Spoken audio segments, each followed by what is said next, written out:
Ngayong tag-init, marami pihado ang pupunta sa mga beach at swimming pool. Pero tandaan, kahit anong sobra, masama. Kaya iwasan ang sobrang pagpapaaraw, lalo na't posible itong maging sanhi ng skin cancer at ng iba't iba pang sakit.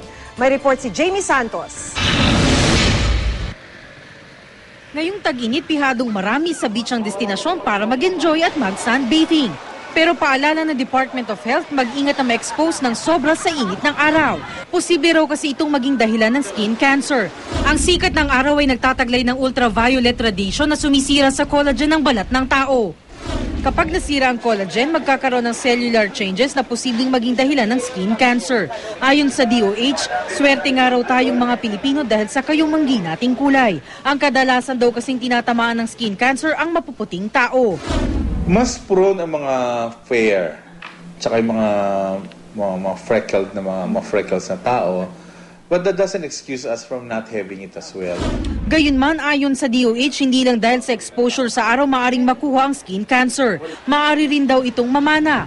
Prone din daw sa skin cancer ang mga taong nagbibilad sa araw nang walang proteksyon tulad ng paglalagay ng sunblock. Kaya ang mga taong mahilig magbabad sa araw, dapat ugaliing maglagay ng sunblock kada 2 oras. Pinag-iingat din ng DOH ang publiko sa heat stroke. Basically, ang problema naman heat stroke is releasing so much fluid na nadidehydrate ang pasyente, na sa sobrang init din, hindi na re-replenish yung fluid na nawawala.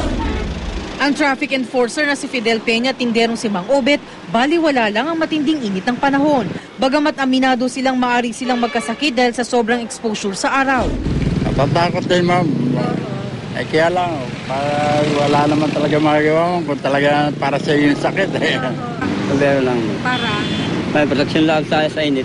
Kaya paalala ng DOH, ma-expose talaga sa araw, or kung may expose naman, mag-protect, gawa ng protection tulad ng mga sunblock or sombrero, nang sa gayon walang direktang epekto sa mga balat natin. Jamie Santos, GMA News.